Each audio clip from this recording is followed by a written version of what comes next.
Brother, यहाँ पे हमारा माइक खराब हो गया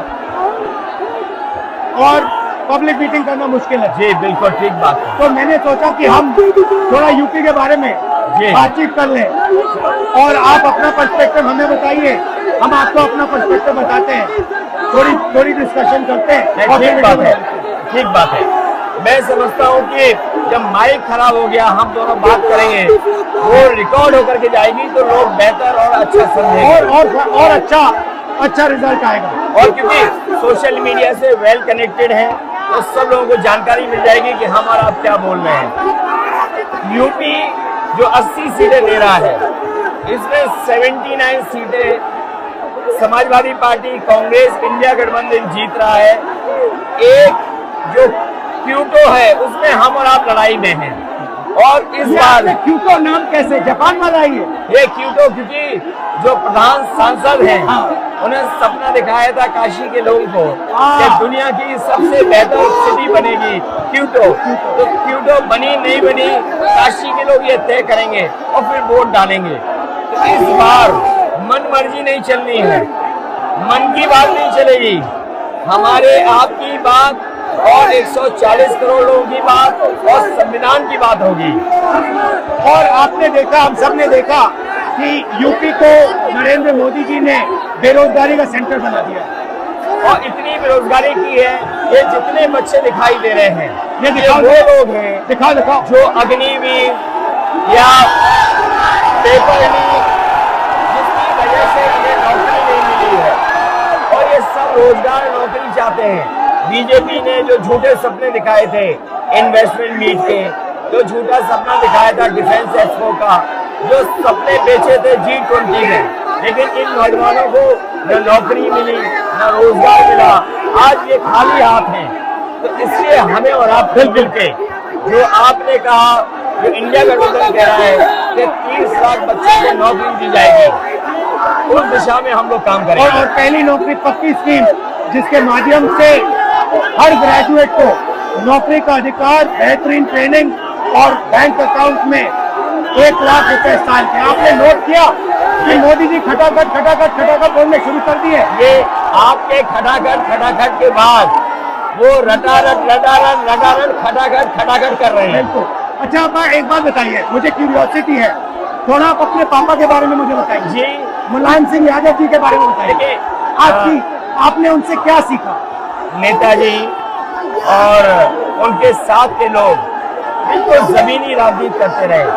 हालांकि नेताजी कुश्ती, पहलवान और गाँव के थे। करते हो कुश्ती? नहीं, मैं कुश्ती नहीं कर पाया जीवन में, क्योंकि मैं मिलिट्री स्कूल में चला गया तो कुश्ती नहीं कर पाया। लेकिन नेताजी इसीलिए धरती पुत्र बोले गए कि वो जमीन की बात को समझते थे। धरती पर जो लोग हैं उनकी क्या भावना है, उसको लेकर के वो आगे बढ़ाना चाहते थे। और आपका इस क्षेत्र से और इस शहर से आज का लगाव नहीं है, न जाने कितने सालों पुराना लगाव है।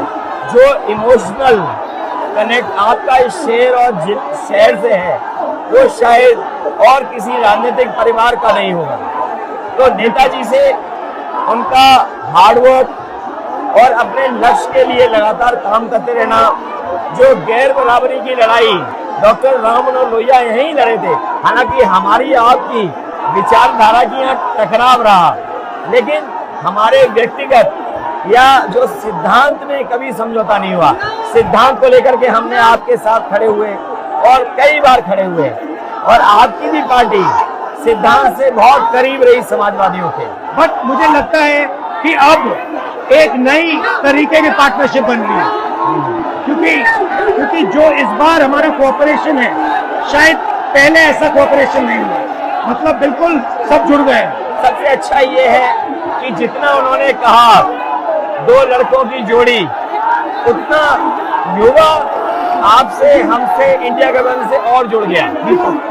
तो ये नेचुरल अलायंस है, और नेचुरल अलायंस इसलिए लोग महसूस कर रहे हैं कि वो चाहते हैं कि नौकरी और रोजगार मिले, नौकरी और रोजगार मिले। तो ये बड़ी भावना है कि हमसे आपसे ये यूथ कनेक्ट कर रहा है। सबसे बड़ी बात, महंगाई की चोट सबसे ज्यादा इन लड़कों को लगती है।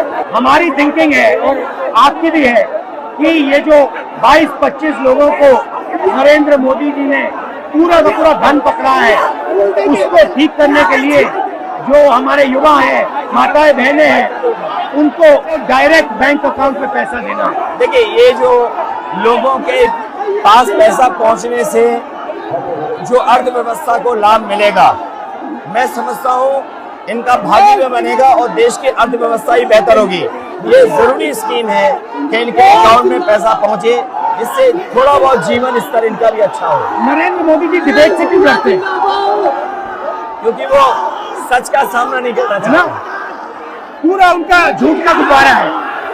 वो बीजेपी और बीजेपी के लोग मन मर्जी से चलते हैं, अपनी मर्जी से चलते हैं और उनको लगता है कि डिस्कशन की कोई जरूरत नहीं है क्योंकि वो सब कुछ जानते हैं। डेमोक्रेसी में जितना डिस्कशन होगा, जितने विचार एक दूसरे को हम सुनेंगे और एक दूसरे पे भरोसा करेंगे, उतना हमारा लोकतंत्र मजबूत होगा। ये बीजेपी के लोगों ने न केवल हमारी जान को खतरा पैदा किया है, बल्कि लोकतंत्र को भी और संविधान को भी खतरा पैदा कर रहे हैं। और इसका नतीजा दिख रहा है कि चाइना हमारी जमीन के अंदर आ गया, ये बेरोजगारी बढ़ती जा रही है, जो प्रोडक्शन होता है वो नहीं हो रहा है और पूरा का पूरा एक्सटॉर्शन, ईडी, सीबीआई, ये लोग मतलब एक्सटॉर्ट कर रहे हैं। कई बार सुनने को मिल रहा है और सरकार स्वीकार नहीं कर रही है, लद्दाख की हमारी सीमाएं सुरक्षित हो गई, और अरुणाचल के आसपास या सीमा जो चीन से छू रही है वो बहुत असुरक्षित है। तो चीन से जहां हमारा सीमाओं का खतरा है, वहीं चीन से हमारे बाजार को भी खतरा है। तो कहीं ना कहीं हम लोगों को अपनी मैन्युफैक्चरिंग इकोनॉमी और मैन्युफैक्चरिंग इकोनॉमी को बढ़ावा देना पड़ेगा। और ये जो स्कीम्स है, पहली नौकरी पक्की और महालक्ष्मी, ये मैन्युफैक्चरिंग सिस्टम को, इकोनॉमिक सिस्टम को जंप स्टार्ट करने के तरीके हैं। ये बहुत अच्छा जंप स्टार्ट होगा। इसको अगर फोकस होकर के आईआईटी, पॉलिटेक्निक, इंजीनियरिंग कॉलेजेस को, इन सबको इकोसिस्टम में ला करके, मैं समझता हूँ युवा नौजवानों को अच्छी नौकरी और रोजगार मिल पाएगा। और हमारा लक्ष्य है कि सब, हर जात को भागीदारी मिले, स्पेस मिले, हर इंस्टीट्यूशन में, बिजनेस में, एजुकेशन के सिस्टम में। तो वो हमारा, हम दोनों का लक्ष्य है। बिल्कुल। और क्योंकि जो बात सभी दल कहते थे, आज इंडिया गठबंधन कांग्रेस भी कह रही है कि सामाजिक न्याय जरूरी है, जाति गणना जरूरी है। देश के लिए ये बड़ी चीज है।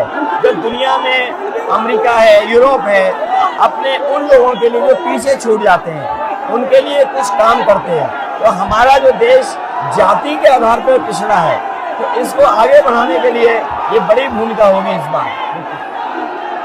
बहुत अच्छा लगा, अच्छी बहुत अच्छी मीटिंग है। मुझे लगता है कि ये यूनिक मीटिंग है क्या?